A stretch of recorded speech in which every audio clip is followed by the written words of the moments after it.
Once again hello and welcome. आज की class शुरू करते हैं। हेडिंग लिखी जाए रेगुलेशन।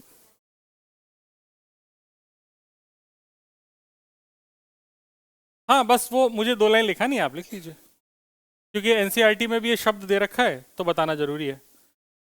REGE। हाँ,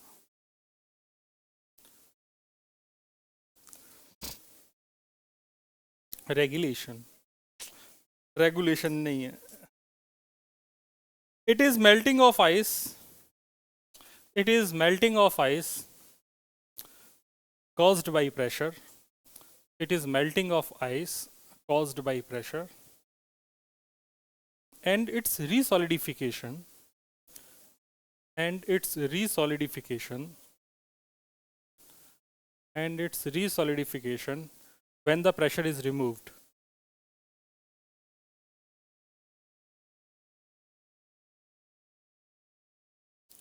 इतना सफिशिएंट है।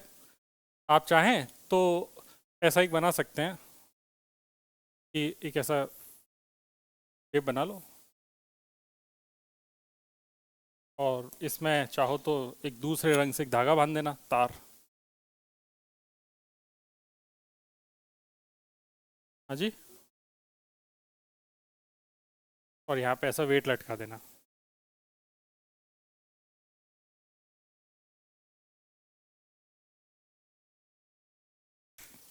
तो समझ जाएंगे कि एक अगर एक मेटल वायर से किसी वेट को अगर लटका दिया जाए तो ऐसा होगा। ये किसी बच्ची के 70 में से 70 नंबर आए थे केमिस्ट्री में, कौन है वो? अच्छा, 12th में।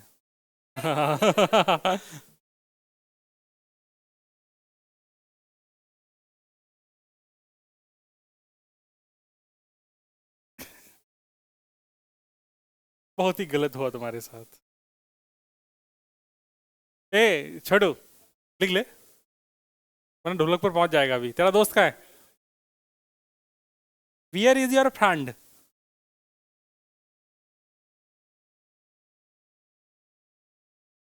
अरे पाजी।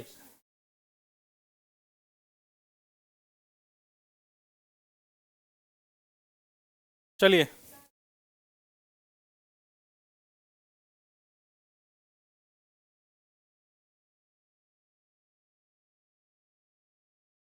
अगला लिखिए phase diagram for water. Phase diagram for water, अगली हेडिंग। फेज। फेज। फेस नहीं यार, फेज। फेज डायग्राम ऑफ या फॉर वाटर लिख। सबके जीवन में अच्छे और बुरे पल आते हैं। हाँ, कुछ कहना चाह रही हैं आप?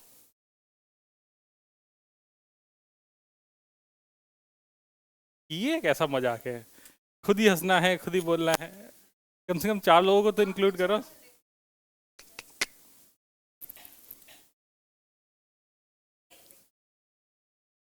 बताइए।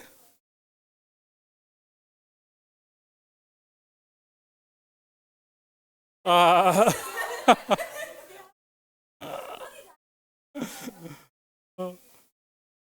इस पे आराम से बैठेंगे किसी दिन। बैठ के डिस्कस करेंगे। हाँ, एक प्रेशर और टेम्परेचर का हमने एक ग्राफ बनाया है, जिसमें हमने ये समझने की कोशिश करी है कि तुम लास्ट बेंच पे मत बैठा करो। तुमको बोला है कि तुम आगे बैठा करो, है ना? तुम्हारे जीवन में जो दर्द हैं वो ऐसे ही दूर होंगे।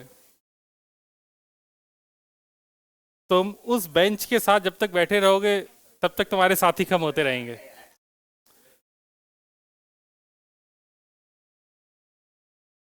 ठीक है? अब सही लग रहा है? पुण्य में घुसक जाओ। अब तो दिखाई दे रहा है। तुम्हें दिखना जरूरी है, वो तो सब ऐसे ही। वो तो सब पहले से नंबर सही लेके आ रहे हैं। तो यार इसमें ऐसा है कि हम इस तरीके की बात कर रहे हैं कि आपको एक प्यारा सा एक चित्र दिखाई दे रहा है। इस चित्र को देख के तुम्हें लग रहा होगा पता नहीं कैसी लाइनें खींच दी हैं, है ना? लेकिन ये लाइनें बड़ी खतरनाक हैं। पानी लिक्विड होता है, पानी आइस भी बन जाता है, और पानी गैस भी बन जाता है, मतलब सब कुछ हो जा रहा है। एक पॉइंट ऐसा है जहां पर पानी लिक्विड भी है, जहां पर पानी सॉलिड भी है, और जहां पर पानी वेपर भी है। ऐसा पॉइंट जहां पर ऐसा हो रहा है, उस पॉइंट को ही कहते हैं ट्रिपल पॉइंट।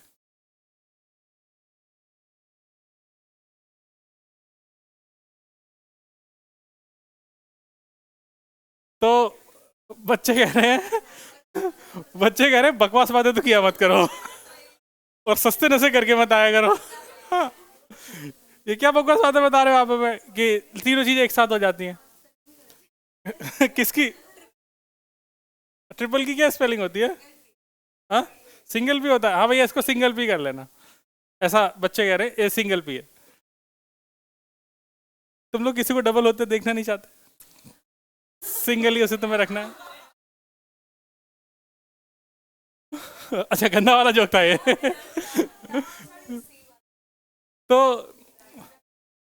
यार, ऐसा जो पॉइंट है ट्रिपल पॉइंट, वो मिल सकता है, ऐसा नहीं कि मिल नहीं सकता, है ना। पर्टिकुलर उसके लिए तुमको कंडीशंस बनानी पड़ती हैं। रूम टेम्परेचर पर तो ऐसा पॉसिबल ही नहीं है, ठीक है। उसके लिए कंडीशन के लिए एक पर्टिकुलर टेम्परेचर है, that is 0.01 degree Celsius. 0 degree से थोड़ा सा ज्यादा है ना, ये वाला पॉइंट 0 डिग्री का होगा। और एक पर्टिकुलर प्रेशर है जिस पर ऐसा होगा। सॉलिड और लिक्विड की जो बाउंड्री कंडीशन है, जहां पर सॉलिड और लिक्विड होता है, यहां पर एक फेज चेंज हो रहा होगा।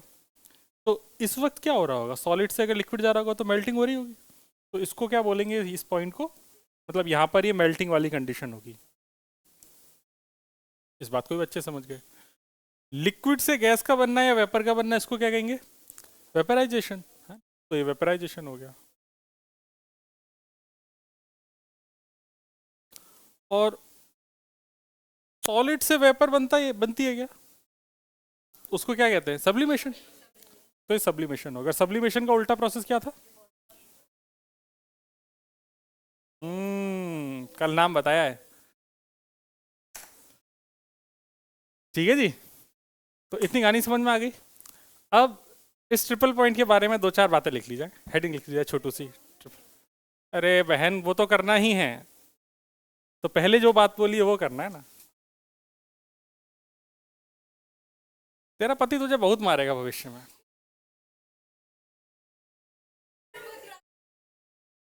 हाँ, चलिए। है ट्रिपल पॉइंट है। है ट्रिपल पॉइंट। आंसर मैंने क्वेश्चन ही नहीं पूछा। है triple point, solid, liquid and vapor phases, solid, liquid and vapor phases all are in equilibrium, all are in equilibrium, all are in equilibrium। तीनों फेज इक्विलिब्रियम में है। मैंने यहाँ पर अगर ऐसा बना दिया है तो मुझे नहीं लगता कि अब इस सारी चीज़ों को मुझे लिखाना चाहिए कि सब्लिमेशन, मतलब इस वाली लाइन को सब्लिमेशन बोलेंगे, इस वाली लाइन को मेल्टिंग लाइन, ये सब कचरा बातें लिखाने का कोई सेंस नहीं है।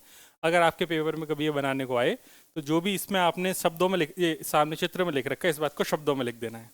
तो मैं अपना टाइम बचाने की कोशिश करूँगा। बच गया टाइम, आगे बढ़ते हैं। At 0.61 kilo pascal,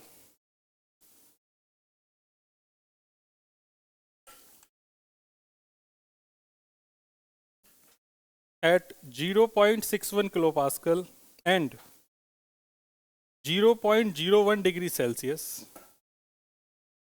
and 0.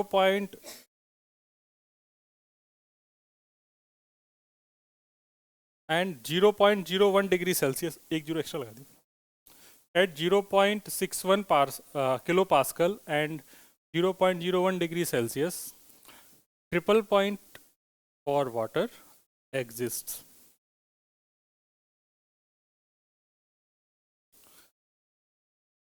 ठीक है बच्चों, कितना चमक गया?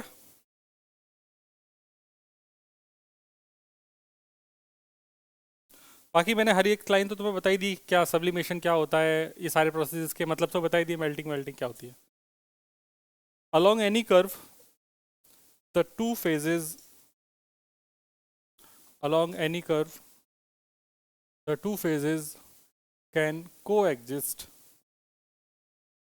along any curve the two phases can coexist in equilibrium.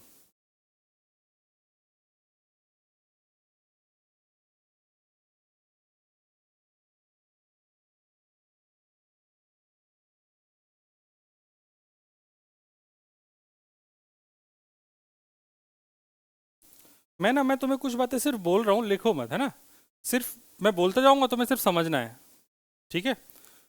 मैं ये बात की इंपॉर्टेंस बता दूंगा आखिर इस फिगर की ज़रूरत क्यों है। हालांकि लिखने की ज़रूरत नहीं है, आप लोग सिर्फ सुन लीजिए।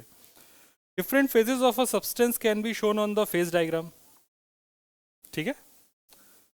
A reason on the phase diagram represents a single phase of a substance.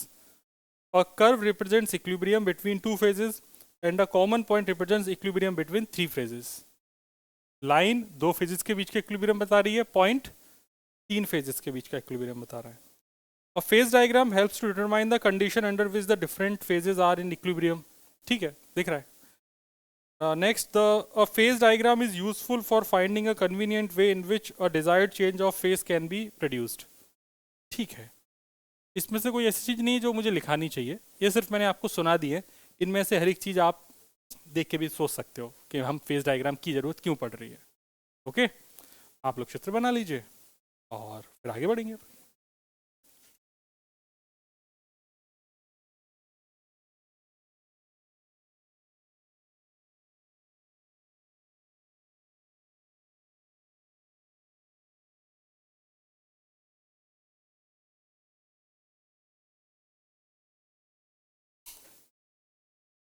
बेटा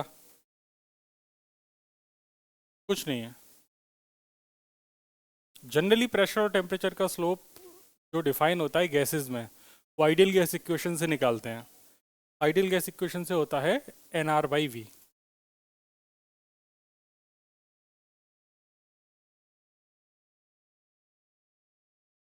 ठीक है,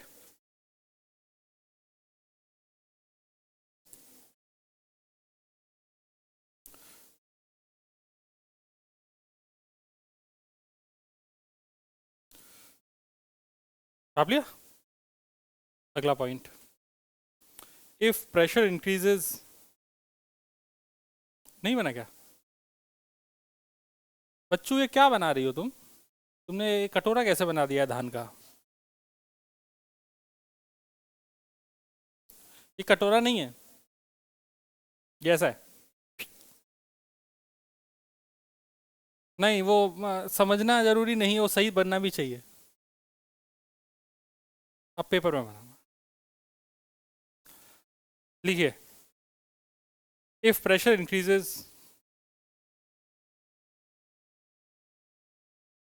वैसे ही लिख ले बेटा, तो मत। इफ प्रेशर इंक्रीजेज, ये लिख। अरे वाह, melting point decreases and boiling point increases.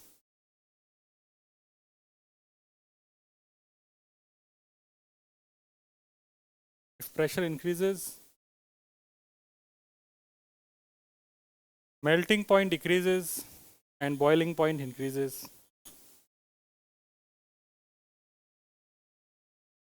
And vice versa, समझ गए ना? अगर प्रेशर डिक्रीज होगा तो इसका पूरा उल्टा हो जाएगा, ठीक है। अगर प्रेशर डिक्रीज हो जाएगा तो मेल्टिंग पॉइंट बढ़ेगा और बॉइलिंग पॉइंट घटेगा। ठीक है जी, आप लोगों ने इस चीज़ को तो खूब देखा ही है कि जैसे प्रेशर कुकर में क्या होता है कि जब आप खाना बनाते हो तो खाना बनाते वक्त आप लोगों ने प्रेशर कुकर का यूज़ क्यों करते हो? आप चाहो तो नॉर्मल ओपन बर्तन में भी तो खाना बना सकते हो। अगर ओपन बर्तन में अगर आप चावल पकाओ तो ओपन बर्तन में चावल पकाने पे क्या होता है कि चावल देर में पकते हैं लेकिन टेस्ट बड़ा बढ़िया आता है। नाइस।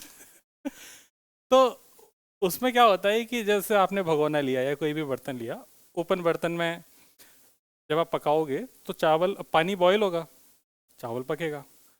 वो क्या रहा है वहाँ पे कि जैसे ही 100 डिग्री सेल्सियस टच किया तो पानी तो स्टीम में कन्वर्ट होकर निकल गया, लेकिन चावल उतनी देर में नहीं पक पाया। अब आपने प्रेशर कुकर के अंदर बंद किया तो प्रेशर कुकर के अंदर है कि उसने उसके अंदर की जो भी स्टीम बनी उसे ट्रैप कर लिया, वो अंदर का प्रेशर बढ़ गया। अंदर का प्रेशर बढ़ने से जो बॉइलिंग पॉइंट है वो इंक्रीज़ हो गया। अब 100 डिग्री सेल्सियस नहीं है, मतलब पानी जो अब 100 डिग्री सेल्सियस पर वेपर में कन्वर्ट हो रहा था, और वो 100 डिग्री से ऊपर पे कन्वर्ट होगा। तो कोई चीज़ 100 डिग्री सेल्सियस के पानी पे बॉयल हो रही है और वही चीज़ 150 डिग्री सेल्सियस के पानी पे बॉयल हो रही है, किस में जल्दी बनेगा खाना? 150। तो 150 डिग्री सेल्सियस पर भी कुकर के अंदर क्या होगा? लिक्विड होगा, तो उसमें चावल अच्छे से पक जाएंगे। हाँ जी बताइए। बिल्कुल सेम काम करेगा, लेकिन उसमें ऐसा है कि प्रेशर कुकर में इस तरीके की कहानी है कि जो एक्सेस प्रेशर है वो बाहर निकल जाए, क्योंकि अगर वो नहीं निकला और अगर वो एक अमाउंट से ज़्यादा अगर उसके अंदर, तो देखा ही है तुमने, घरों के अंदर कुकर फट जाते हैं। हाँ, मैं जब छोटा था तो मैंने मम्मी से कहा मम्मी खिचड़ी बना दो। बहुत छोटा था मैं, मैंने कहा मम्मी खिचड़ी बना दो, तो मम्मी ने खिचड़ी बनाई। भाई साहब खिचड़ी बनाई तो वो किचन में, वो पता नहीं क्या उसके अंदर जो वो छिलके वाली दाल होती है ना, वो अटक गई। और वो कुकर एकदम ऐसा है कि एकदम जो स्लैब होती है ना, ऊपर वाली स्लैब को तोड़ते हुए 3 स्लैब थी तो एक स्लैब को तो उसने तोड़ दिया था। उसके बाद मेरी डांट के मेरी मार पड़ी थी। तो वो बड़ा खतरनाक होता है, इसीलिए प्रेशर कुकर ना, अगर आपके घर पे कोई काम करने वाला आता है या आप खुद अगर काम करते हैं तो नहीं करना चाहिए, है ना। तो उसकी जो वो जो लिड है ना, उसको अच्छे से साफ करो और उसको डेली साफ करो। मतलब अगर जब जब खाना बन रहा है ना, कुकर को साफ करके ही रखो, क्योंकि अगर वो किसी दिन अंदर से चोक हो गया, वो विसिल कितनी देर में नहीं आएगी हमें नहीं पता ना। मान लो अपन आराम से टीवी देखने लगे, अपन 2-4 किलोमीटर रील चला लिए, अब उसमें तो पता नहीं चलता ना 4 किलोमीटर चल गई कि 8 किलोमीटर चल गई रील, तो टाइम उसमें ज़्यादा चला जाता है। तो कुकर डेली साफ करने का, और उसमें साफ करने के बाद जो उसकी जो सीटी होती है उसे फूंक मार के क्लीन करने का, देखे ना है कि उसमें एयर पास हो रही है कि नहीं हो रही। समझ गया? हाँ, कुकर नहीं फटना चाहिए घर पे। क्या तो फटूंगा तो मैं सर, कुकर तो क्या ही फटेगा। चलो, तो आप लोगों ने छाप लिया है, आगे बढ़ते हैं। अगली हेडिंग लिखी जाए, या इस चीज़ को मैं एक आध एग्जाम्पल का लिखा दूँ क्या, या फिर ये समझ गए? समझ गए ना? अच्छा, फिर एक और एग्जाम्पल आपने देखा होगा, वो पहाड़ों वालों से याद आ गया मुझे, अभी अपन पहाड़ों की बात कर रहे थे। पहाड़िनो सुनो। हमारी क्लास में 2 पहाड़िने हैं। पहाड़ी पहाड़ी लोग बहुत सीधे होते हैं, पता है तुम्हें, इन दोनों को छोड़ के। क्योंकि अब तो दिल्ली के हैं। महिका पहाड़िन नहीं है, नानी के, नानी, अच्छा।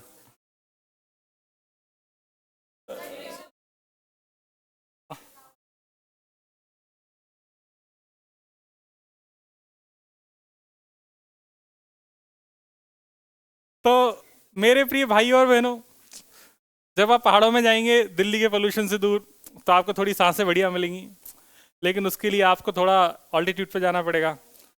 अब वहाँ पे आप कभी स्टेशन वगैरह पे जाओगे पहाड़ में, जैसे जो ऊंचे स्टेशन है, तो वहाँ लिखा होता है स्टेशन के बोर्ड पे, समुद्र तल से ऊंचाई, है ना। ठीक। तो जैसे जैसे हाइट बढ़ती जाएगी वैसे वैसे प्रेशर कम होता जाएगा। प्रेशर कम होता जाएगा तो कम प्रेशर में जो खाना बनाना है वो टफ होगा या इजी होगा? क्यों? क्योंकि उसका बॉइलिंग पॉइंट अब कम हो गया, प्रेशर कम हुआ ना। प्रेशर बढ़ाने पे बॉइलिंग पॉइंट बढ़ रहा था, तो प्रेशर कम किया तो बॉइलिंग पॉइंट भी कम हो जाएगा। अब बॉइलिंग पॉइंट कम हो जाएगा, मान लो पहले 100 डिग्री सेल्सियस पे पानी वेपर में कन्वर्ट हो रहा था, अब कितने में हो गया? 80 पे ही। बनाने गए थे मैगी, मैगी कच्ची रह गई। तो पानी पहले ही वेपरेट हो गया। तो ये सब नहीं होना चाहिए। हाँ, तो कुकर में बना लो, जैसे कोई बात नहीं, पानी ज़्यादा डालो, सिंपल है, पानी ज़्यादा डाल दो, बन जाएगी, है ना।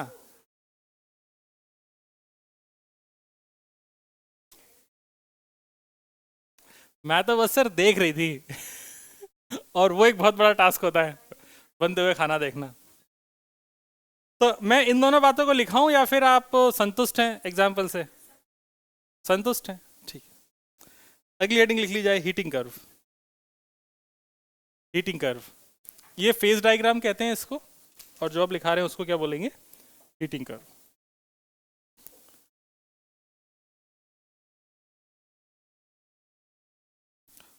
और हीटिंग कर्व की हो चुकी है शुरुआत, यहाँ से आपकी थोड़ी सी न्यूमेरिकल्स की शुरुआत हो जाएगी। लिखेंगे, नहीं मतलब अभी तो थ्योरी है, अभी तो मत परेशान हो। If to a given mass of a solid, if to a given mass of a solid, if to a given mass of a solid, heat is supplied at constant rate, heat is supplied at constant rate, and a graph is plotted, and a graph is plotted between temperature and time, it is called heating curve. It is called heating curve. Temperature and time, then it is called heating curve.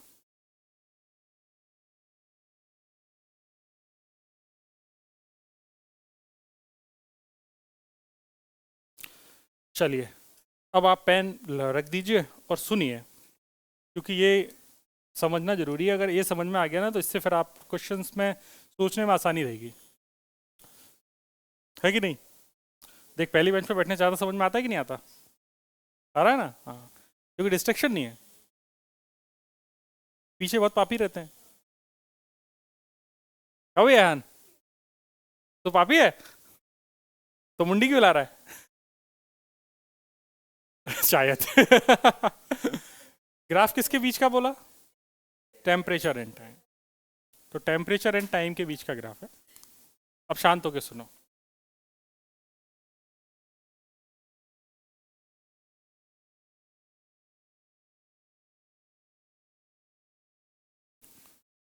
ये graph कुछ कुछ अजीब सा लग रहा है ना देखने में?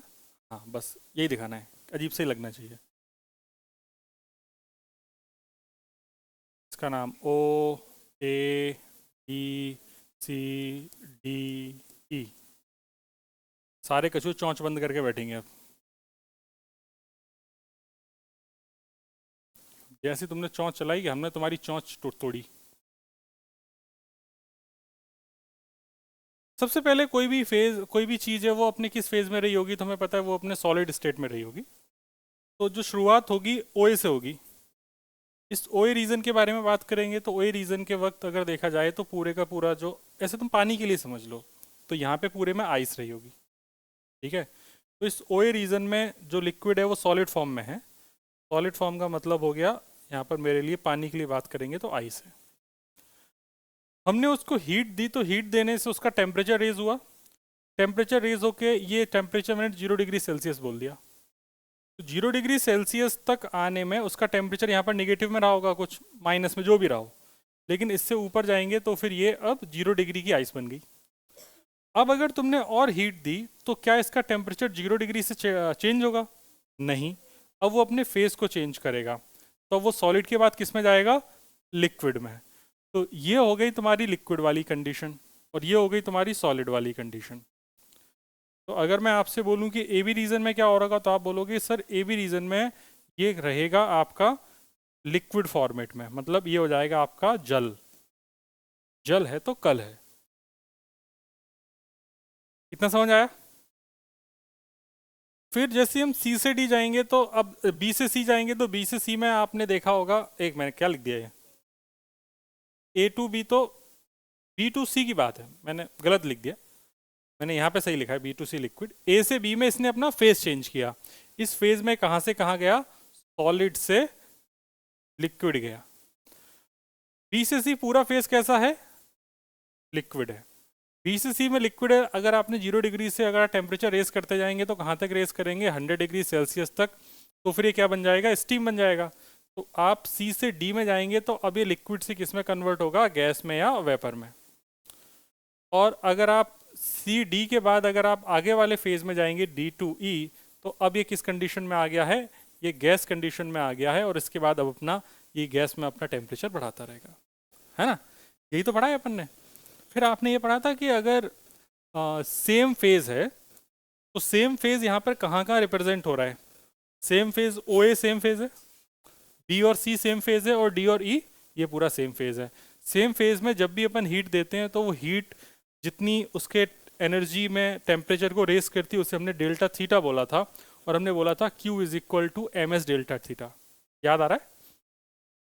चलो, तो हमने जो पढ़ा था वो पढ़ा था एम एस डेल्टा थीटा। ठीक है जी।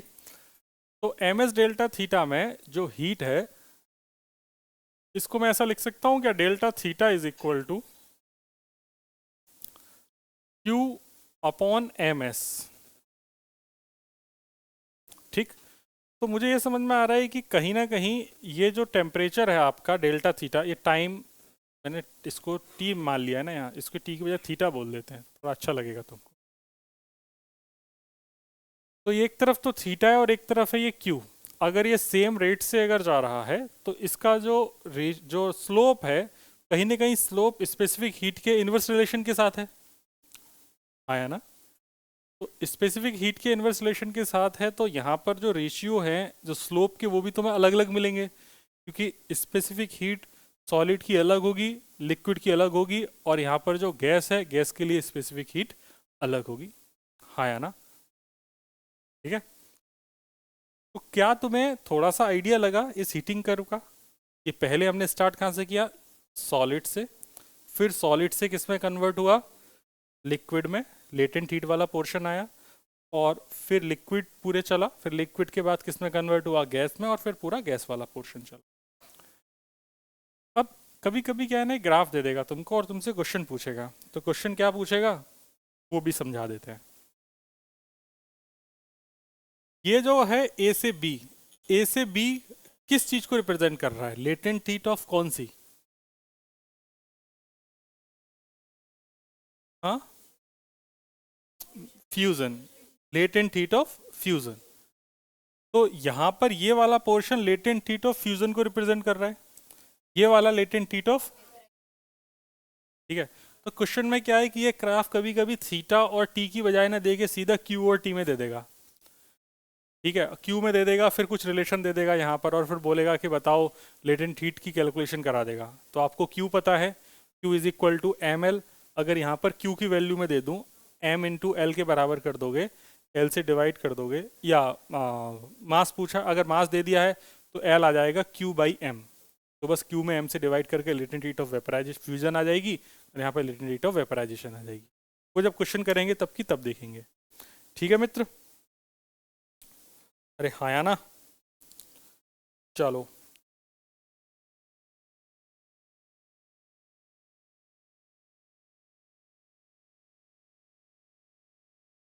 छापिए।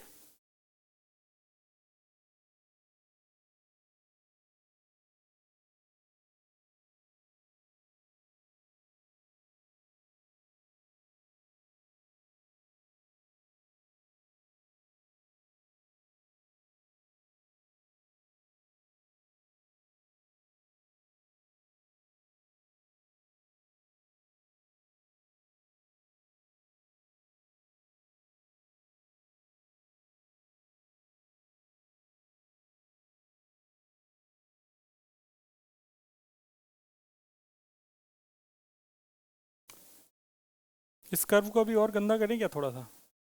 ये साफ लग रही है अभी, ठीक है? तो नीचे लिख देंगे फिर हम।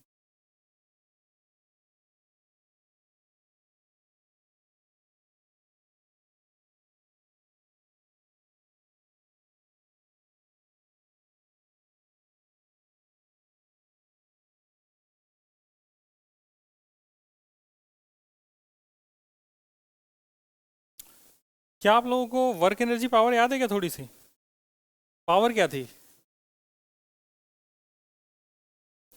अरे डेफिनेशन नहीं, वर्क अपॉन टाइम आया ना। तो D Q by D T power बोला जा सकता है। तो हीट को पावर इनटू टाइम बोल सकते हैं। अरे फिजिक्स वालों, क्या तुमको इतना याद है power is equal to heat upon time था? तो क्या मैं इसको energy is equal to power into time बोल सकता हूँ? यही तो मैं पूछ रहा हूँ। तो अगर इतना बोल दिया ना, तो फिर अब देखो तुम्हारे लिए चीज़ें थोड़ी सी और यहाँ पे अलग तरीके से लिखी जा सकती हैं। आप लोगों ने पढ़ लिया Q is equal to M S delta theta. तो मैं इसको और छोटू सी बात कर लूँ, इसको बोल दूँ delta Q is equal to M S delta theta, और दोनों तरफ टाइम से डिवाइड कर दूँ, या छोटा सा लिख देते हैं डी क्यू, या इसको लिख देते हैं T D T is equal to M S D theta. हो जाएगा D theta by D T की वैल्यू हो जाएगी मेरे पास, ये हो जाएगा मेरे पास टी अपॉन एम एस। ये तो हो गया इस कर्व का स्लोप, और ये प्रोपोर्शनल टू हो गया 1/s। ये हालांकि मैंने तुम्हें पहले डायरेक्टली भी बोल दिया था। तो स्पेसिफिक हीट के प्रोपोर्शनल है हीटिंग कर्व का स्लोप। तो अगर कोई पूछे कि स्लोप ऑफ हीटिंग कर्व क्या होता है,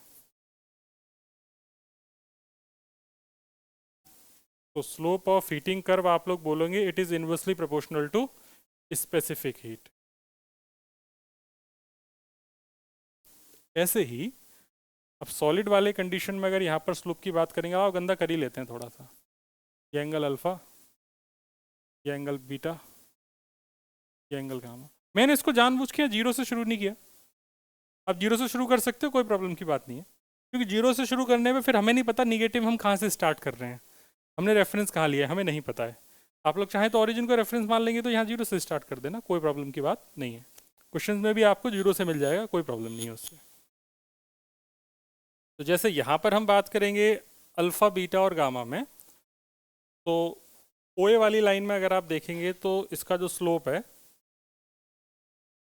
proportional to 1/, specific heat of solid. फिर लिक्विड वाले फेज में हो जाएगा इसका जो slope proportional to 1/, specific heat of liquid. आई क्यों क्यों लिख दिया भाई, लिक्विड होगा ना। और डी में slope of 1/, specific heat of gas.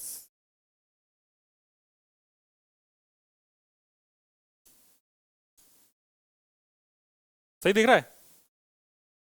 अच्छा, यहाँ से लेके यहाँ तक की जो हीट है इसको मैं बोल सकता हूँ m into latent heat of fusion, और इसको क्या बोल दूंगा m into latent heat of vaporisation. यहाँ का जो q होगा, आप लोगों को क्या q और थीटा में अंतर दिख रहा है क्या मेरी राइटिंग में?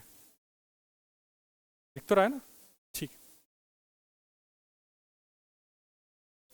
यहाँ से लेके यहाँ तक क्या हो जाएगा एम एस डेल्टा टी, ये भी कितना हो जाएगा एम एस डेल्टा टी। काफी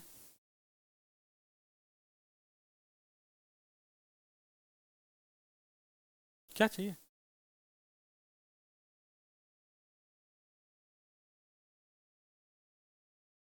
क्या आप लोग लिख नहीं पा रहे हैं क्या? एक तो तुम्हें मेरे पेट से बड़ी समस्या है।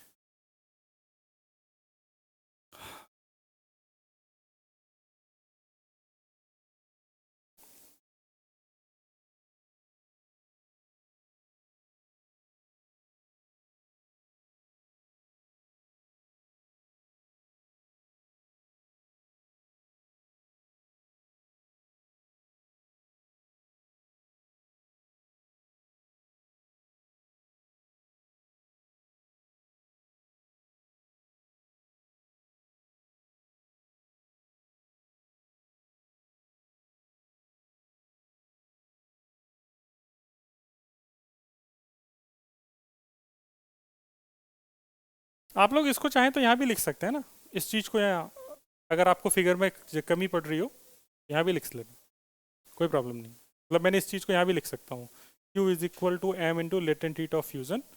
Q is equal to हाँ m into latent heat of vaporization. Fusion की लेटेंट हीट कितनी थी?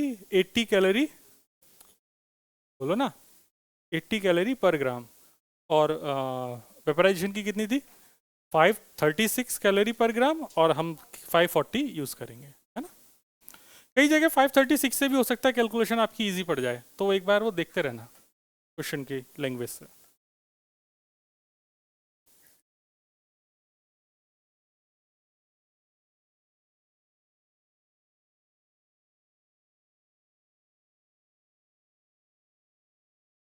आइए, लॉ ऑफ मिक्सचर। लॉ, अरे law of mixture,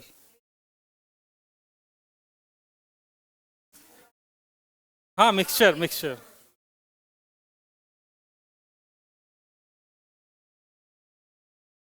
law of mixture एक ही लॉ है, दी गई ऊष्मा बराबर ली गई ऊष्मा। हाँ, इसका नियम है दी गई ऊष्मा बराबर ली गई ऊष्मा।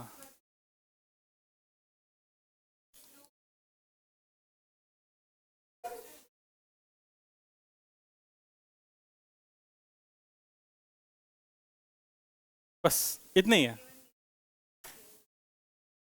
Heat given to heat taken, दी गई ऊष्मा बराबर दी गई ऊष्मा। ऊष्मा, ओ, लेटेंट हीट मतलब गुप्त ऊष्मा।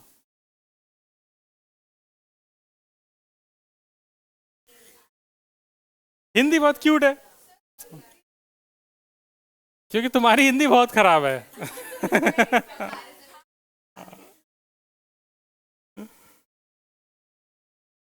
चलिए,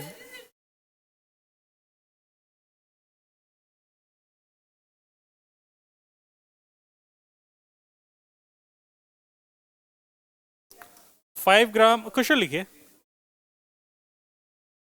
हाँ बस इतना ही है, अब तो फिर क्वेश्चन से ही समझाना है जो भी समझाना है।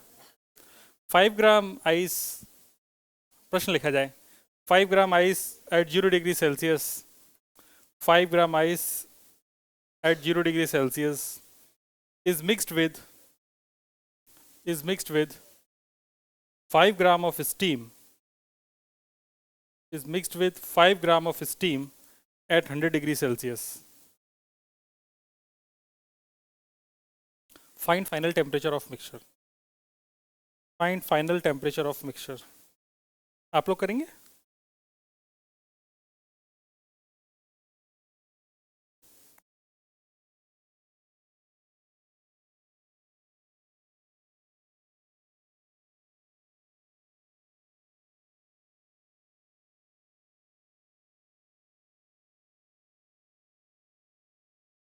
Hmm.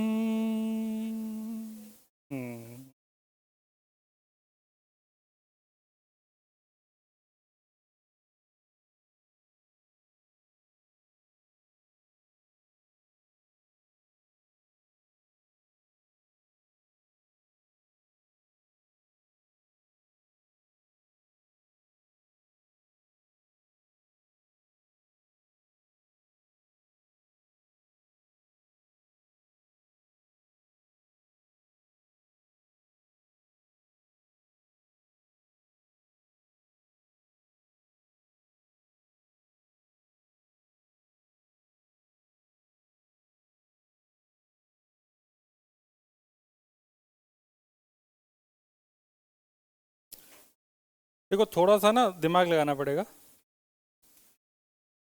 आप लोग कीजिए। अच्छा थोड़ा ऐसे सोच के देखते हैं ना, चलो थोड़ा विचार करते हैं। जैसे मान लो एक बाल्टी में पूरी में पानी भरा है, उसको जमा दिया अपन ने, तो आइस हो गई, ठीक है, 0 डिग्री की आइस हो गई। हमने उसमें थोड़ा सा गर्म पानी डाल दिया 40-50 डिग्री का, तो क्या 40-50 डिग्री का पानी पूरी आइस को मेल्ट कर देगा? नहीं। तो फाइनल मिक्सचर में मेरे पास एक तो बचेगा सॉलिड और दूसरा बचेगा लिक्विड, ऐसे ही होगा। अगर सॉलिड और लिक्विड एक साथ हैं तो इसका मतलब वो मिक्सचर का टेम्परेचर 0 डिग्री ही हो सकता है। अगर एक साथ दो स्टेट को एग्जिस्ट कर रही हैं, जैसे पानी के लिए अगर सॉलिड और लिक्विड एक साथ है, आइस और वाटर एक साथ है, तो ऐसा सिर्फ 0 डिग्री पे ही तो हो सकता है। 0 डिग्री की आइस भी पॉसिबल है और 0 डिग्री का वाटर भी पॉसिबल है। ऐसे ही अगर दो फेज एक साथ एग्जिस्ट कर रहे हैं, स्टीम और लिक्विड, इसका मतलब वो वाला टेम्परेचर कितना रहा होगा, 100 डिग्री सेल्सियस। ऐसा समझ में आ रहा है? तो तुम्हें ये चेक करना है जब भी ऐसा क्वेश्चन आए कि या तो इसका आंसर तुमने यहाँ पर मिक्स क्या क्या किया है, 0 डिग्री की आइस है और 100 डिग्री की स्टीम है, तो या तो इस क्वेश्चन का आंसर स्टील स्टीम है। सब एक साथ ही सुनते हो क्या? मतलब इसको सोचना कैसे है, ये सबसे टिपिकल काम है इस क्वेश्चन में। तो मैं एक आध क्वेश्चन मैं तुम्हें करके दिखाता हूँ, तुम्हें थोड़ा सा आइडिया लगेगा। ठीक है, कॉन्सेप्ट यही है, लेकिन इस कॉन्सेप्ट को लगाने के लिए, अब कहते हैं ना, देखो फिजिक्स रटने वाला सब्जेक्ट नहीं है, यहाँ पर प्योरली एप्लीकेशन है तुम्हारी बुद्धि का। तुम्हारी बुद्धि जितनी विकसित होगी तुम उतनी अच्छे क्वेश्चन कर पाओगे, विकसित नहीं होगी नहीं कर पाओगे। यहाँ पर इसने 5 ग्राम आइस को, जो कि 0 डिग्री सेल्सियस पर है, इसको मिक्स किया है कितने ग्राम स्टीम से? दोनों ही 5 5 ग्राम है। 5 ग्राम स्टीम कितने डिग्री सेल्सियस पे? 100 डिग्री सेल्सियस। तो अगर मैं 0 डिग्री आइस से, मेरा काम है कि मैं इनको एक कॉमन पॉइंट पे लेके आऊं, या तो मैं इसको 0 डिग्री का वाटर बनाऊं, या फिर इस पूरे सिस्टम को 0 डिग्री का वाटर बना दूं, या फिर इस पूरे सिस्टम को 100 डिग्री का वाटर बना दूं। या तो मैं 0 की तरफ लेके जाऊंगा या 100 की तरफ लेके जाऊंगा। इनमें से मुझे कैसे पता चलेगा मैं कहाँ लेके जाऊं? उसको डिसाइड करने के लिए पहले एक बार बना के दिखाता हूं मैं। मैंने इसको 0 डिग्री के आइस से 0 डिग्री सेल्सियस का पानी बनाया, सिर्फ फेस चेंज हुआ है। तो मुझे, तुम्हें मेल्टिंग करानी है तो तुम्हें हीट देनी पड़ेगी। तो हीट कितनी देनी पड़ेगी? तो तुम बोलोगे m into latent heat of fusion. Mass तुम्हारा 5 ग्राम है, ये होती है 80 कैलोरी पर ग्राम, तो ये हो जाएगा आपके पास 400 कैलोरी। तो आपको 400 कैलोरी हीट की जरूरत है अगर आपको 5 ग्राम आइस को मेल्ट कराना है। मैंने कहा ओके, इतना क्लियर है? अब अगर मान लो ये 5 ग्राम स्टीम 100 डिग्री सेल्सियस का वाटर अगर बना देती है, लिखने से ज़्यादा समझने पे ध्यान दो, प्रोसेस पे। अगर ये 100 डिग्री सेल्सियस का वाटर बना देती है तो मुझे कितनी हीट मिलेगी? देखो, तुम स्टीम से लिक्विड पे आओ, लिक्विड से सॉलिड पे आओ तो हीट रिलीज होगी, हाँ या ना?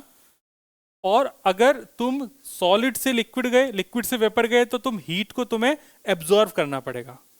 तो अगर कोई चीज मेल्ट हो रही है तो जब आग लगाओगे तभी तो मेल्ट होगी, तो हीट तुम्हें उसे देनी पड़ रही है, वो चीज हीट को एब्जॉर्व कर रही है।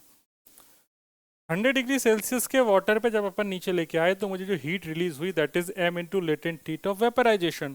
फेस चेंज हुआ है क्योंकि 100 से 100 ही गया है, तो ये हो जाएगा, मास है 5, वेपराइजेशन की 540 में मान ले रहा हूँ क्योंकि कैलकुलेशन मुझे आसान करनी है अभी। तो ये हो जाएगा 5 चौके 20, 2700 कैलोरी। तुम्हें जरूरत कितने की थी बोलो ना? 400 की। तुम्हें मिल कितनी रही है? इसका मतलब ये पक्की बात है कि ये अपने को जो बाकी बची हीट है वो इस 0 डिग्री वाटर का टेम्परेचर और रेज करेगी। तुम्हें जरूरत कितने की थी? 400 की। अगर वो पूरी की पूरी 100 डिग्री का ही भी पानी बन जाता है तो कितनी रिलीज हो रही है? 2700 कैलोरी।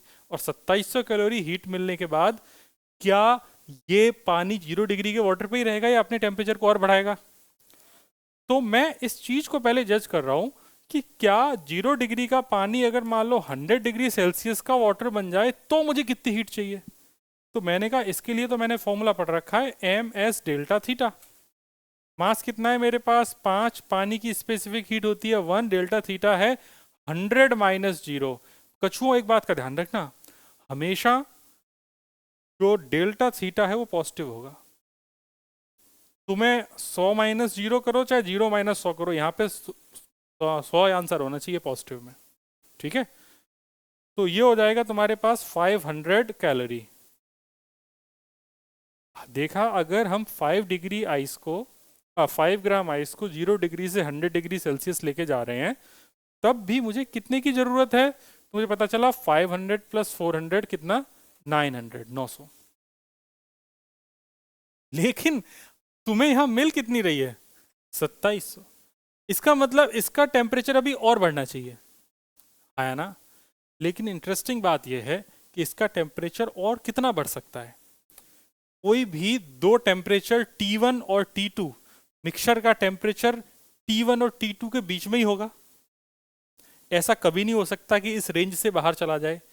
हमेशा ध्यान रखो कि जो टी मिक्सचर होगा, if T1 degree Celsius and T2 degree Celsius are mixed, कुछ भी स्टेट हो, उनकी फर्क नहीं पड़ता, then T mixture will lie between, मतलब मिक्सचर का जो टेम्परेचर होगा वो T1 से ज्यादा होगा और T2 से छोटा होगा, अगर T1 छोटा है और T2 बड़ा है तो। क्लियर है बात? तो अब ऐसा तो है नहीं कि 100 डिग्री सेल्सियस का वाटर इस स्टीम के 100 डिग्री सेल्सियस से भी ऊपर चला जाए, ऐसा तो पॉसिबल नहीं है। तो इसका मतलब ये और क्या हो सकता है, यहाँ पे 100 डिग्री सेल्सियस के वाटर से क्या बन जाए? 100 डिग्री सेल्सियस की स्टीम बन जाए। कितना चमका? तो फिर मेरे मन में एक डाउट आया, इसने तो सिर्फ क्वेश्चन में क्या पूछ रखा है? Final temperature. तो एक बात तो पक्की है कि 100 डिग्री सेल्सियस तक तो काम हो गया, तो आंसर तो हो गया 100 डिग्री सेल्सियस। इतना क्लियर है? अब उस 100 डिग्री सेल्सियस के मिक्सचर में क्या क्या एग्जिस्ट कर रहा होगा, इसको विचार करो। तो 100 डिग्री सेल्सियस के मिक्सचर में आपके पास एक तो होगा लिक्विड और दूसरी होगी स्टीम। क्यों? क्योंकि अगर अब तुम यहां से Q is equal to M L V करके निकालोगे तो वापस से कितना आ जाएगा? क्योंकि 5 इंटू 540, वापस से कितना हो जाएगा? 2700। तो इस 5 ग्राम पानी में से कुछ पानी स्टीम में कन्वर्ट हो जाएगा। अल्टीमेटली सिस्टम में स्टीम 5 ग्राम से ज़्यादा होगी, कुछ लिक्विड रहेगा, लेकिन मिक्सचर का टेम्परेचर अभी भी कितना रहेगा? 100 डिग्री सेल्सियस। बुद्धि में आया? अब क्या है ना, जिनका कंसंट्रेशन लेवल नहीं है इस टॉपिक को पढ़ने लायक, उन्हें तो कभी नहीं समझ में आएगा। मतलब मैं स्पष्ट रूप से बात करता हूँ, जिनका कॉन्सेंट्रेट, जो 10 मिनट 15 मिनट बैठ के नहीं सुन पा रहे हैं मेरी बात को और लगातार नहीं सोच पा रहे हैं, वो तो भूल ही जाएं इस टॉपिक को, मिक्सचर को। क्योंकि मिक्सचर क्लास 11th का सबसे ज़्यादा दिमाग लगाने वाला टॉपिक है। इसमें कोई फॉर्मूला नहीं है। MS∆T तुम्हें याद हो गया पहले से, ML याद हो गया, उन्हीं का यूज़ करना है। बाकी सर बुद्धि से सोचना है, कोई इसका प्रोसेस नहीं है क्वेश्चन करने का। सारा हर एक स्टेप बाय स्टेप बुद्धि से सोचता जाना है। अगर कोई इसका प्रोसेस बताता भी है क्वेश्चन करने का, तो वो कुछ पर्टिकुलर टाइप के क्वेश्चंस में ही लगेगा, सब जगह वो भी अप्लाई होने वाला नहीं है। तो तुम्हें बेसिक क्या करना है, जब भी मिक्सचर के क्वेश्चन आए तो तुम्हें इनको एक कॉमन टेम्परेचर पर लाने की कोशिश करनी है। कॉमन, मैंने इसको किधर लाने की कोशिश करी? पहले मैं 0 तक लेके आया, फिर 0 से 100 ले गया, उधर भी 100 तक ले आया। 100 तक लाने के बाद फिर मैंने सोचा है कि आखिर अब मिक्सचर का टेम्परेचर का क्या हुआ होगा। यहाँ पर हीट कम है जो मुझे चाहिए, जो देने वाली हीट है वो ज़्यादा है, इसका मतलब सिस्टम का टेम्परेचर ज़्यादा वाली हीट के हिसाब से हो जाएगा। आया ना? बुद्धि में चमका? हाँ, वो वेरी गुड क्वेश्चन। अगर मान लो ये ज़्यादा होता और ये वाला कम होता, तो उस केस में सिस्टम में लिक्विड होता और उस हीट के बेसिस पे डिसाइड होता कि वो लिक्विड 100 डिग्री सेल्सियस का है या फिर 0 to 100 के बीच में किसी पॉइंट का है। तो अभी मैं जो भी क्वेश्चंस कराऊंगा उनमें दिमाग खोल के तुम्हें सिर्फ सुनना है और एक भी क्वेश्चन सॉल्व नहीं करना है, सिर्फ सुनना है। ठीक है? अभी छाप लो। तो इसका आंसर क्या हो जाएगा? 100 डिग्री सेल्सियस। इस मिक्सचर 100 डिग्री सेल्सियस का मिक्सचर होगा लिक्विड प्लस स्टीम का, वाटर प्लस स्टीम का।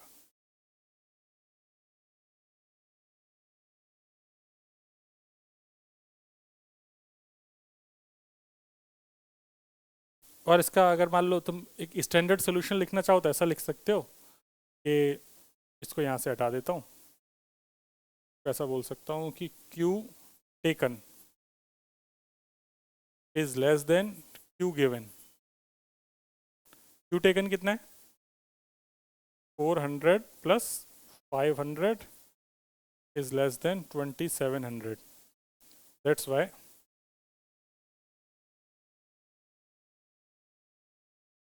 final temperature of water plus steam mixture will be 100 degrees Celsius.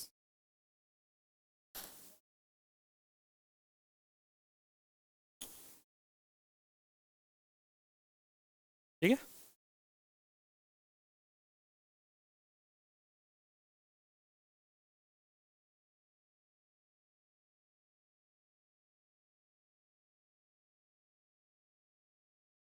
फटाफट छापो।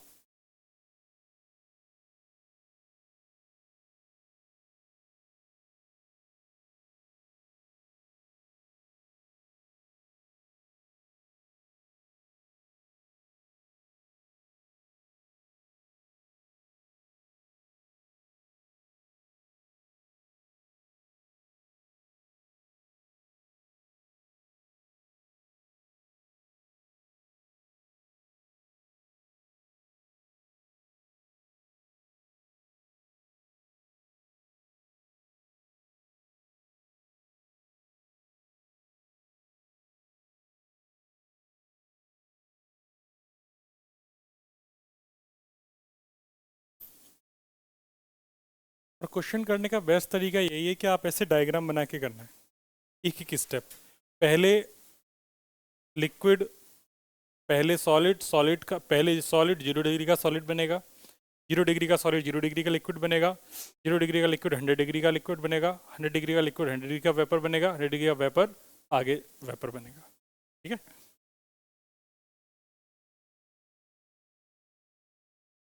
दो चार इजी क्वेश्चन कर लो तो मैं थोड़ा अच्छा लगेगा।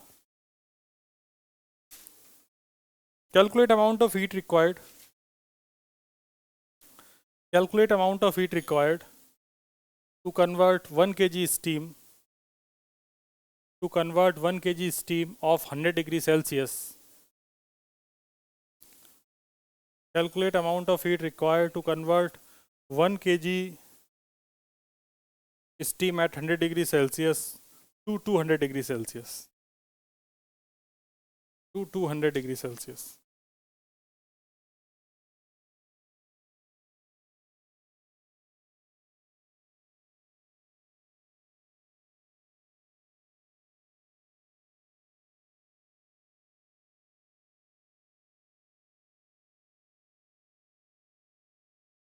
हो गया? आसान है? क्या क्या दिया है?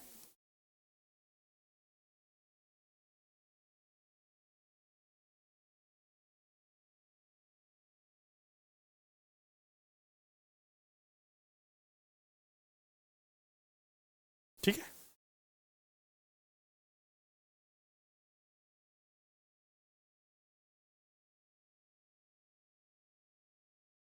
स्टीम की जो ये अपनी स्पेसिफिक हीट होती है वो कितनी होती है? 1/2 कैलोरी पर ग्राम। ओके?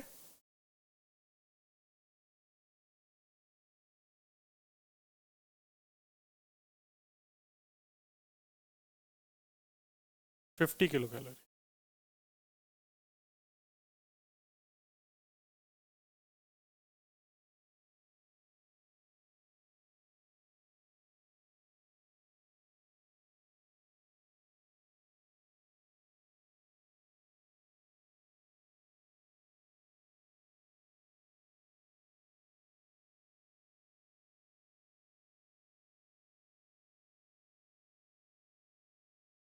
आसान था? अगला क्वेश्चन।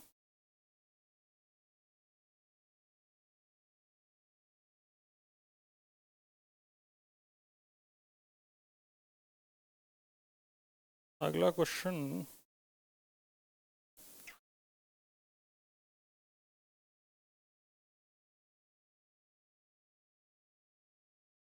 हाँ, बंद कर दें? ये बंद कर देना बेटा।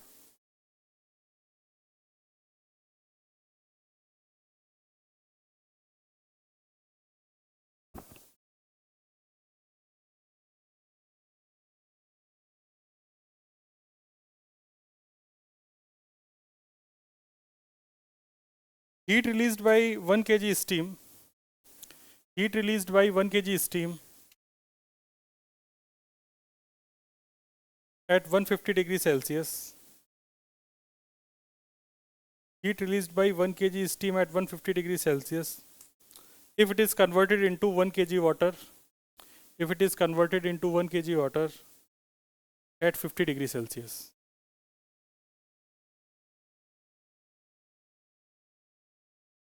If it is converted into 1 kg water at 50 degrees Celsius.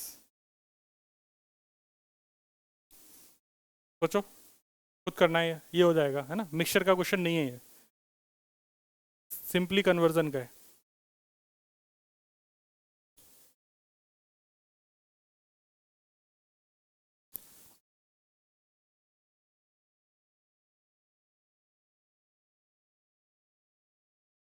करो, सिंपल है। पहले क्या है, वैसे ही होगा। सबसे पहले ये सोचो 150 डिग्री का क्या है, स्टीम, तो पहले वो क्या बनेगा, 100 डिग्री का वाटर, फिर क्या बनेगा, 100 डिग्री की पहले स्टीम बनेगी, फिर बनेगा 100 डिग्री का वाटर, फिर बनेगा 50 डिग्री का वाटर, बस हो गया। तो तुम्हें तो बस ऐसे लाइन बनानी है और लिखती जानी है हीट, जैसे अपन ने अभी किया ना, वैसे ही करना है। पहले लिखो कितने डिग्री की स्टीम है, फिर तीर का निशान लगाओ नीचे, 100 डिग्री सेल्सियस की स्टीम बन गई। स्टीम, स्टीम से पहले स्टीम, फिर फेस चेंज होगा। हाँ जी, वो ध्यान रखना, आइस की भी स्पेसिफिक हीट 1 ही होती है, लेकिन गैस की कितनी होती है, 1/2 कैलोरी पर ग्राम।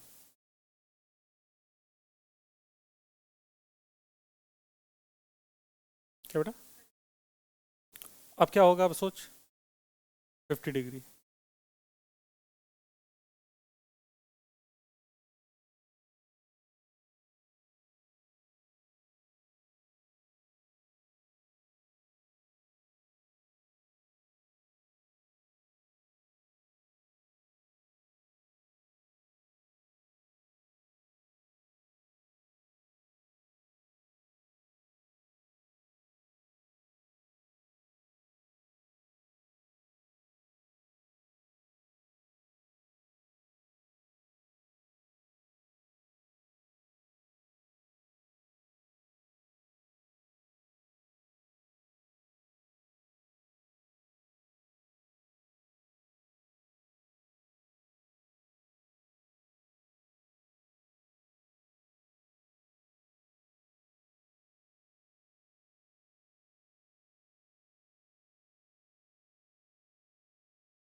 सही करने हैं।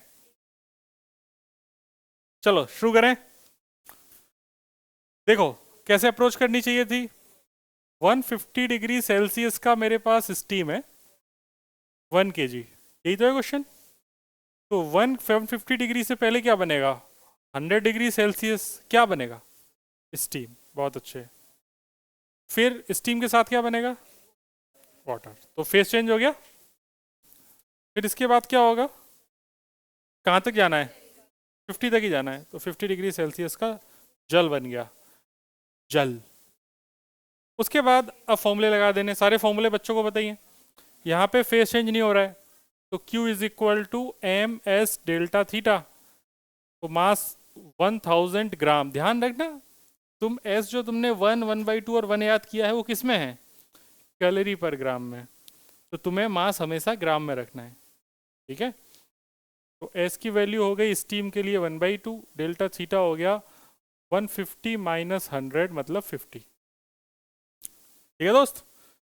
तो 1000 तो मतलब किलो होता है, ये 50/2 मतलब 25, तो आंसर हो गया 25 किलो कैलोरी। पहला सबका सही है। फिर उसके बाद तन्मय ब्रो, उसके बाद तुम स्टीम से वाटर गए हो मतलब फेस चेंज हुआ है। तो फेस चेंज हुआ है तो क्या लगाओगे, एम है।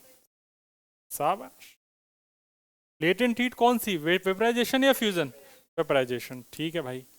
तो मास है तुम्हारा 1000 और वेपराइजेशन है तो तुम्हारा कितना है 540 या 536, जैसा भी है यूज़ कर सकते हो, कोई प्रॉब्लम नहीं। तो जाएगा 540 किलो कैलोरी। देन उसके बाद अगेन फेस चेंज नहीं हो रहा, that is M S delta theta, mass 1000, S की वैल्यू 1, डेल्टा थीटा की वैल्यू 100 माइनस 50, 100 माइनस 50 होता है 50। तो आंसर हो गया 50 किलो कैलोरी। बच्चा पार्टी गई, क्यू टोटल बताओ कितनी हीट रिलीज हुई, तब कहेंगे सबको जोड़ दो। That is 25 plus 540 plus 50 kilo calorie. कितना आता है सॉल्व हो गए, 615। ये बच्ची कह रही है कि 615 किलो कैलोरी आंसर है। बोलो पेंसिल शादी।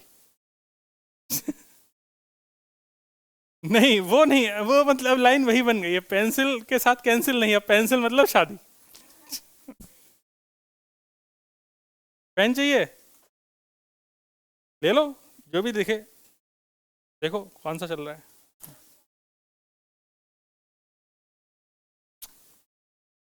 ये मैं नहीं करने देता हूँ। आप लोगों को थोड़ा आइडिया लग रहा है ना।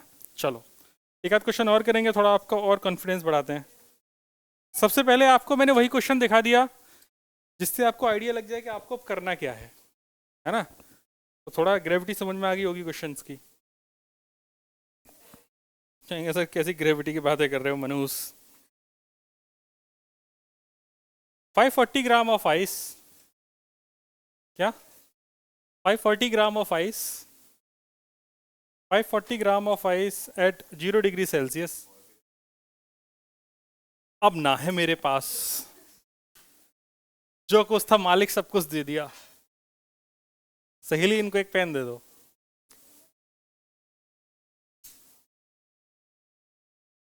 और कोई लड़के बैठे होते ना तो उनके पास भी पेन नहीं होता। 540 ग्राम ऑफ आइस, छोड़ दे लाला, छोड़ दे ना कर। हाँ,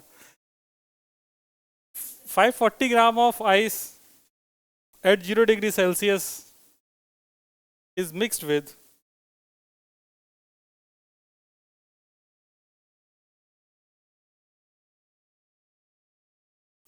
540 gram of water, 540 gram of water at 80 degrees Celsius.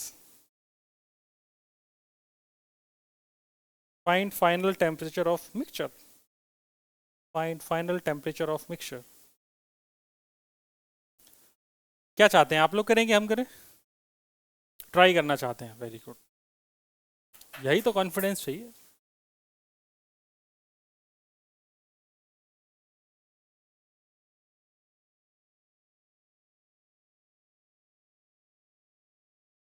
है मेरे प्यारे बच्चों,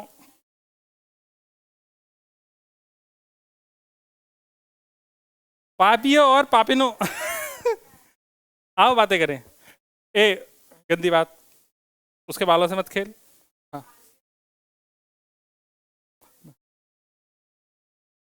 हैं? छी, अगर उसके लिए कोई लड़का बैठा होता तो फिर बता। वही ना फिर, कॉन्सेप्ट तुरंत हिल जाते हैं। हाँ, फिर वो हरेसमेंट में आ जाएगा भाई।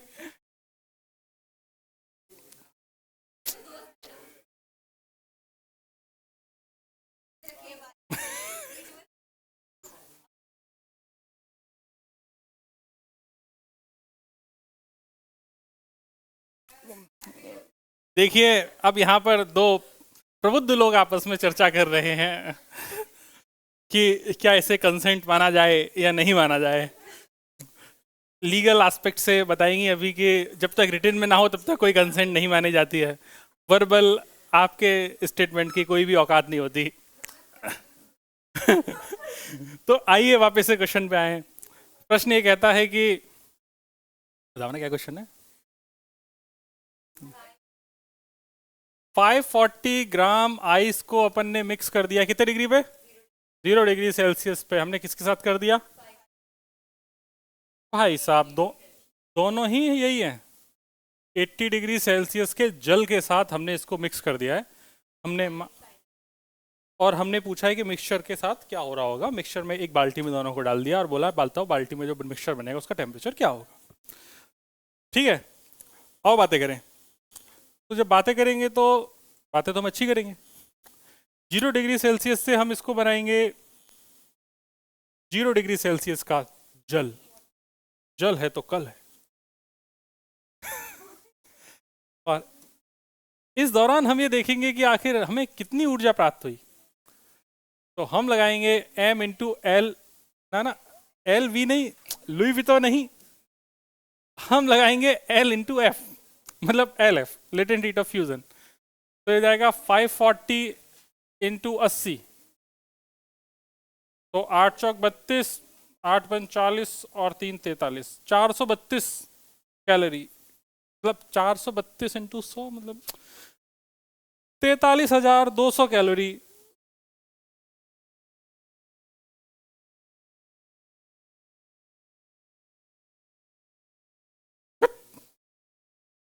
एट्टी कैलोरी पर ग्राम पर डिग्री सेल्सियस होता है। गंदा बच्चा। लेकिन इससे तेरे आंसर में कोई फर्क नहीं पड़ेगा दोस्त, क्योंकि तूने गलती दोनों साइड ही सेम करी होगी ना। तो अगर तूने एस को भी अगर 1000 से मल्टीप्लाई कर दिया है तो भी तेरा आंसर सही आएगा। ठीक है, तो मुझे पता चला कि भाई मुझे इस बर्फ को पिघलाने के लिए 43,200 कैलोरी ऊर्जा की आवश्यकता है। ये ऊर्जा इसे कौन देगा? देने वाला व्यक्ति देगा। ये ऊष्मा इसे देगा ये पानी। अगर ये 80 डिग्री सेल्सियस का पानी 0 डिग्री का पानी बन जाए तो ये हो जाएगा ms डेल्टा थीटा। तो बच्चे बोलेंगे देखो सड़, सुनो मेरी बात, 540 इंटू एस की वैल्यू 1, और ये बोलेंगे सर 80 माइनस अंडा। तो कहेंगे गुरुजी बात ऐसी है कि मामला पूरा सेम टू सेम है, जितनी जरूरत थी उतनी इसने एनर्जी दे दी, मतलब पूरी हीट बराबर है। तो इसका मतलब यहाँ पे भी 0 डिग्री का पानी बन गया, ये भी 0 डिग्री का पानी बन गया। तब आपके पास जो मिक्सचर बचा वो मिक्सचर है 0 डिग्री सेल्सियस का 1080 ग्राम पानी। सही बात है? तुम इतना जो मुस्कुरा रहे हो, सही है बेटा, 0 डिग्री सेल्सियस। तन्मय ब्रो, तुम्हारा सही हो गया क्या आंसर? नहीं? अच्छा,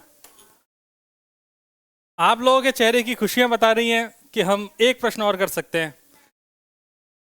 और उस प्रश्न को करने के बाद आपको मोक्ष की प्राप्ति होगी। 15 मिनट का समय है।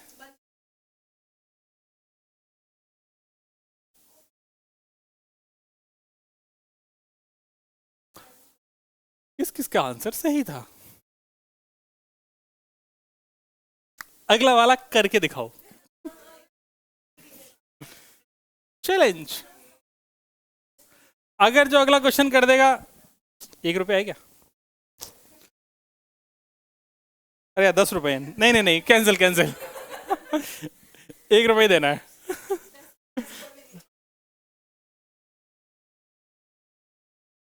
है नहीं, 10 रुपए के कुरकुरे आते हैं, 5 के भी आते हैं। उसमें ना 5 के वाले में कितने 3 या 4 चिप्स निकलते हैं।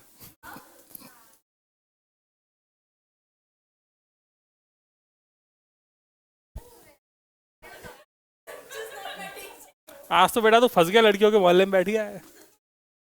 तुझे ऐसी सी बातें सुनने को मिल रही होंगी, पता चल रहा होगा कानों में क्या क्या जा रहा है सर। यही तो समस्या है, उसे आदत नहीं है।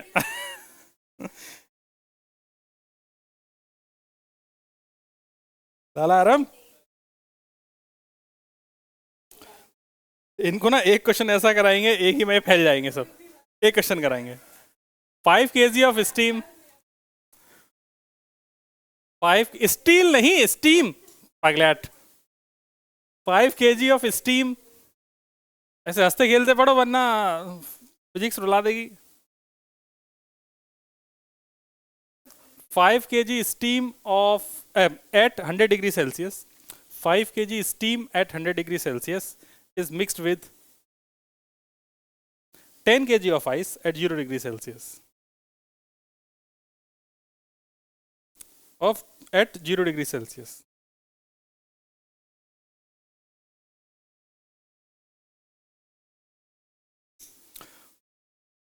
Find total mass of steam and total mass of water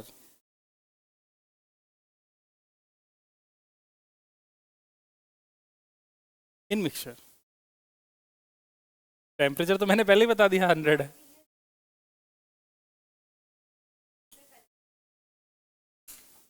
मुझे पता चल जाता है, तुम जो कर लोगे ना अगला वाला फिर मैं वैसे ही दूंगा।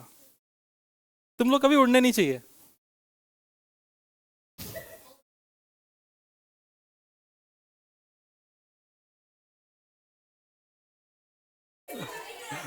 अच्छा सही से बताओ, दिल पे हाथ रख के, फिजिक्स में आज तक कभी ओवर कॉन्फिडेंस आया क्या? नहीं आया ना।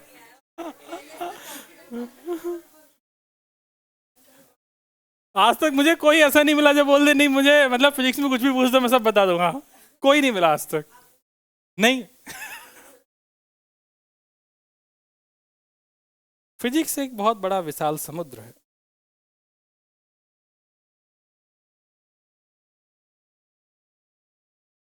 बंद कर दे, चलिए।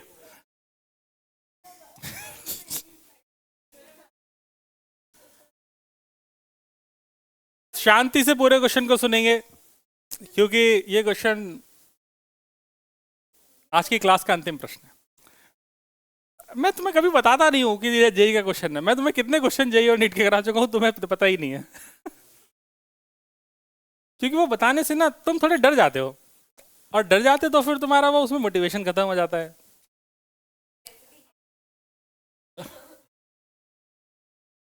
आओ बातें करें। क्वेश्चन क्या है, बोलो। 5 kg स्टीम है 100 डिग्री सेल्सियस पे, हमने इसको किसके साथ मिलाया?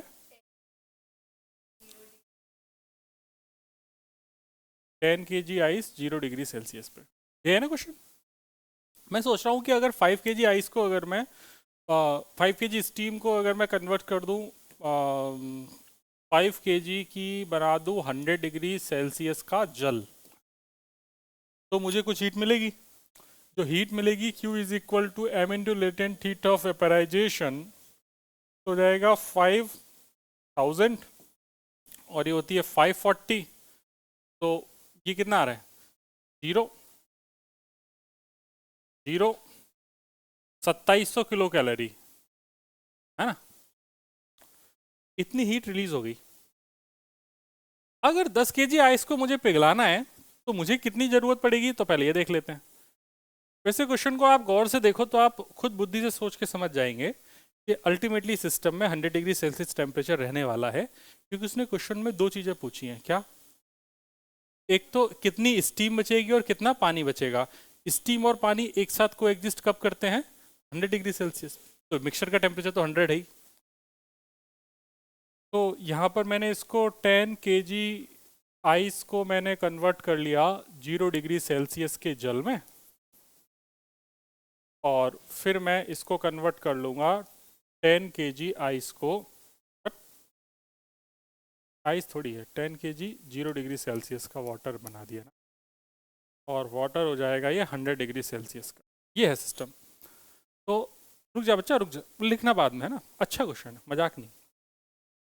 तो Q इज इक्वल टू ये हो जाएगा अपने पास m इंटू एल एफ, तो मास है 10, एल एफ इज 80, तो 10 kg है तो इंटू 1000 और कर लो, या किलो नाम लिख दो, तो जाएगा 800 किलो कैलोरी। तो अपने को जरूरत 800 किलो कैलोरी की थी, वहां से कितना मिला? 2700, मतलब टेम्परेचर और रेज होगा। तो मैं अगर इसका बात करूं तो ये हो जाएगा एम एस डेल्टा थीटा, तो मास है 10 किलो, इसको के लिख देता हूँ डायरेक्टली, एस की वैल्यू 1 हो गई, ये हो गया 100, तो ये हो जाएगा 1000 किलो कैलोरी। तो तुमको लाला जरूरत कितने की है? 800 प्लस 1000, तो कितने की जरूरत है? 1800। तुम्हें मिल कितना रहा है? 2700। अब यहां से सोचना शुरू करते हैं। ये तो हो गया बेसिक फंडामेंटल। 100 डिग्री सेल्सियस का वाटर है, यहाँ पे अभी और एनर्जी बची हुई है, तो बाकी एनर्जी इस आइस, इस जो 100 डिग्री सेल्सियस का वाटर, इसको किस में कन्वर्ट करेगी? वेपर में। अगर मैं इसको पूरा 10 kg वेपर बनाता,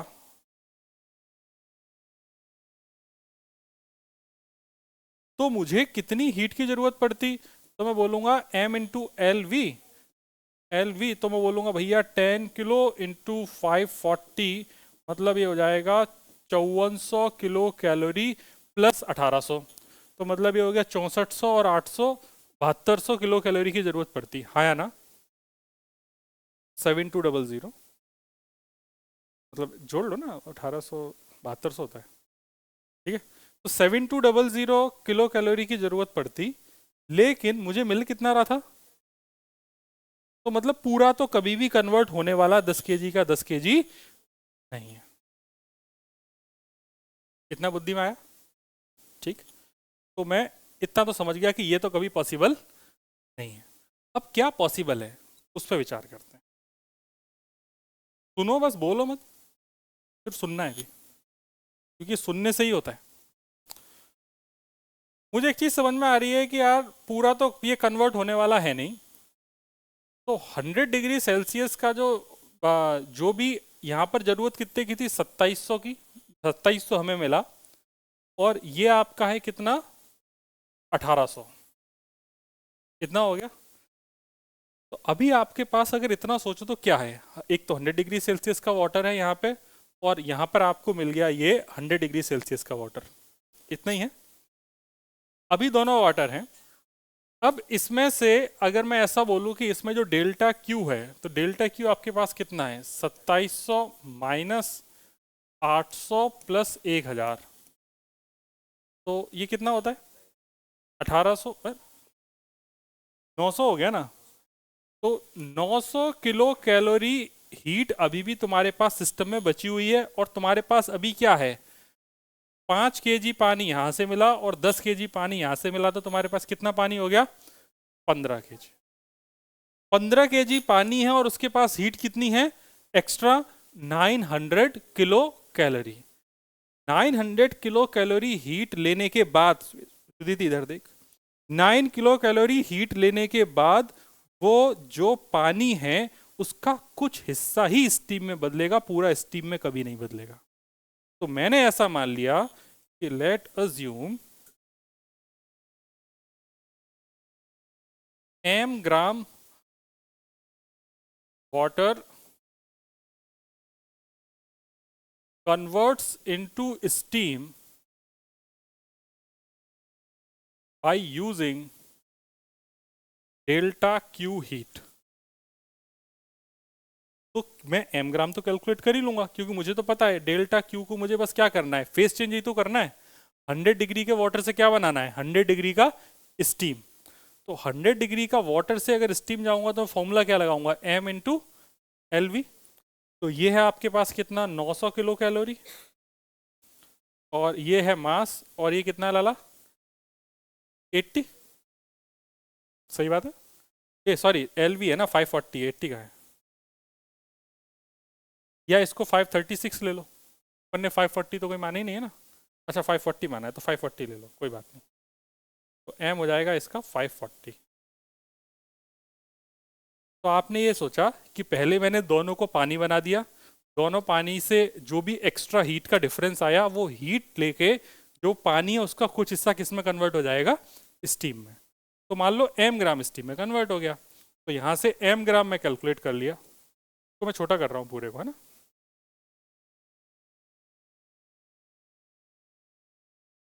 यहीं पे लिख देते हैं। तो ये एम ग्राम हो गया मेरे पास 900 किलो, ये ग्राम है ना, और किलो का मतलब 1000 होता है, तो चाहो तो 1000 लिख दो, या रहने दो, ऐसे लिख देते हैं, डिवाइडेड बाई 540। तो ये तो कट गया, कितनी बार जाएगा ये, 3 से काटा जा सकता है ना, या हाँ 9 से कट जाएगा, तो 10 और 9 छक्के 54, मतलब 5/3। ठीक है, तो आपके पास जो मास निकला जो स्टीम में कन्वर्ट हो गया वो कितना है, 5/3। तो आपके पास जो बाकी बची चीज है वो क्या क्या रह गई, पानी। तो आपके पास जो रिमेनिंग वाटर है वो रिमेनिंग वाटर कितना है, टोटल कितना था 15 kg, और कितना कन्वर्ट हो गया 5/3। तो स्टीम तो ये हो गई, स्ट्रीम नहीं स्टीम, और ये हो जाएगा 75, 75 में से 40/3, है ना, 45 में से 5 गए तो 40/3 kg। तो ये आपका रिमेनिंग वाटर बच गया।